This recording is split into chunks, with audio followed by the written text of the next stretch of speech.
uNkulunkulu akakulonda uphile uphushe uphumelele. Upastor Wedding awubaleni ufanele ukuthi gqikelela ukuthi inamba isenza ngoba uyimember uyanikela kwi-channel uyafona kusonani uyafona kuhamba WhatsApp ufona from Monday to Friday kuphela sibheka la utaba lamaphupho bonisile imichunu sawubona ukuphupha kesiphethu siphuma endlini emsamo isiphethu yini isiphethu it's a spring water, it's a spring is a spring spring ne spring was spring water wena lokho.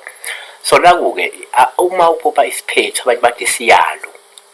So one esikhathini esiningi nje uma ngenze ukuphupha isiphethu uphawu ngaba ulutho nje masiphuma endlini lokho ngasho ukuthi ngenzeka kumele ulindele inhlanhla nesibusiso nengcebo nemali noma nenzuzo eningi okanye-ke kuzozalwa nje ingane eyisibusiso eyophilisa abantu noma ishumayela ilizwi likaNkulunkulu uma kuwukuthi kade sigeleza kahle lesi siphethu.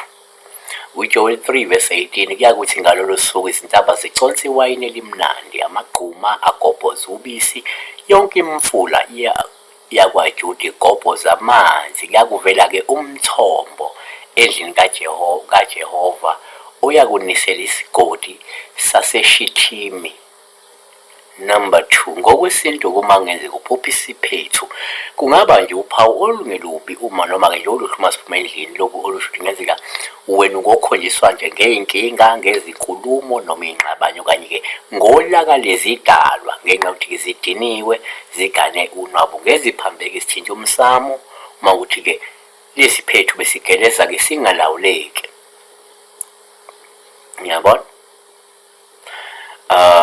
abanye abantu uma kuney'nkinga ezizobahlasela bayasibona isiphethu siphuphuma endlini noma uma kuney'nkulumo ey'khona bayasibona isiphethu phuphuma endlini noma nje uma kuney'ngxabano okanye uma ukuthi izidalwa sezidiniwe zivela ngolaka bayasibona futhi lento likhomba ukuthi kunento ethinta umsamo engenziwa kahle efuna besiyalungiswa. Yabona.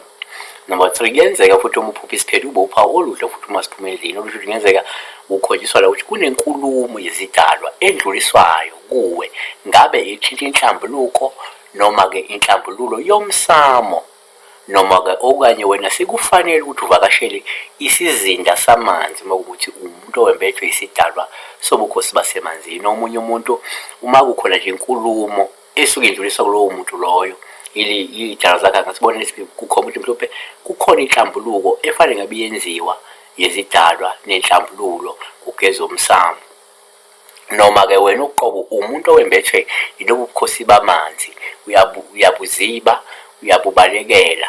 So lento siyakulandela ngamandla manje ukuthi ake uvakashele lesi zinda samanzi ube umuntu olungisa lento ewuhambo lwakho lukamoya.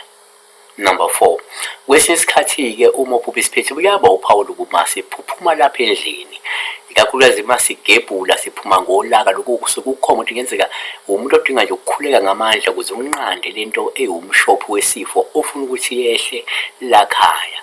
Kodwa-ke uma usukhonjiswe ngisho ukuthi khuleka khuluma nqanda lizonqandeka-ke. Siyabonga kakhulu besibheka la ukuphupha isiphethu siphuma endlini.